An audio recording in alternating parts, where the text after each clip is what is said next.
حضرت علی بن ابی طالب رضی اللہ تعالی عنہ کی زرہ کھو گئی۔ آپ نے وہ زرہ ایک یہودی کے پاس دیکھی۔ آپ نے یہودی سے فرمایا، ان دنوں آپ خلافت کے عہدے پر فائز تھے۔ حضرت علی رضی اللہ تعالی عنہ اس وقت خلافت کے عہدے پر فائز تھے، یعنی خلیفۃ المسلمین تھے۔ انہوں نے فرمایا، اے یہودی، یہ زرہ جو تمہارے پاس ہے میری ہے، فلاں روز مجھ سے کھو گئی تھی۔ یہودی کہنے لگا، میرے قبضے میں موجودہ زرہ کے بارے میں آپ کیسی بات کر رہے ہیں؟ اگر آپ میری زرہ پر اپنا دعویٰ کرتے ہیں تو اب یہی ایک چارہ ہے کہ میرے اور آپ کے درمیان مسلمانوں کا قاضی فیصلہ کرے۔ چنانچہ حضرت علی کرم اللہ وجہہ اور وہ یہودی دونوں فیصلے کے لیے قاضی شریح کے عدالت میں پہنچے۔ جب قاضی شریح کی نگاہ امیر المومنین پر پڑی تو اپنی مجلس سے اٹھ کھڑے ہوئے۔ حضرت علی ابن ابی طالب رضی اللہ تعالیٰ نے فرمایا، بیٹھے رہیں۔ قاضی شریح بیٹھ گئے۔ پھر فرمایا، میری زرہ کھو گئی، میں نے اسے اس یہودی کے پاس دیکھا ہے۔ قاضی شریح نے یہودی سے پوچھا، تمہیں کچھ کہنا ہے؟ یہودی نے کہا، میری زرہ میرے قبضہ میں ہے اور وہ میری ملکیت ہے۔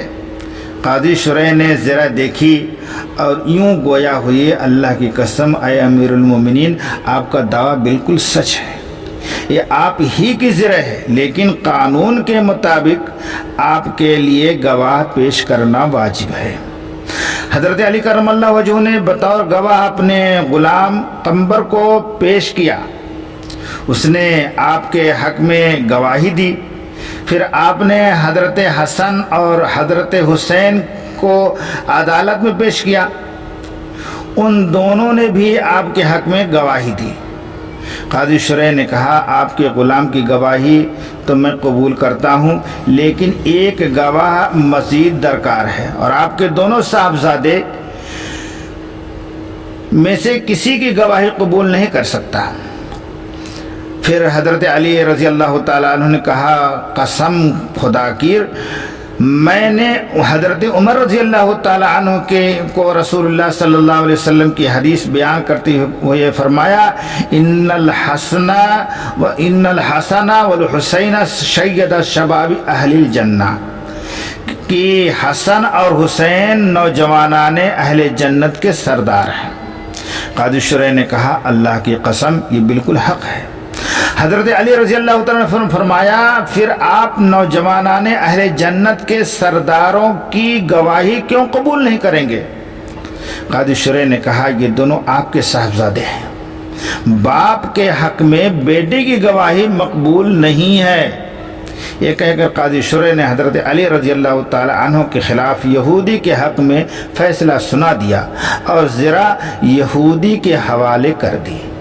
یہودی نے تعجب سے کہا، مسلمانوں کا امیر مجھے اپنے قاضی کی عدالت میں لایا اور قاضی نے اس کے خلاف میرے حق میں فیصلہ صادر فرمایا اور امیر المومنین نے اس کا فیصلہ بلا چون و چرا قبول بھی کر لیا۔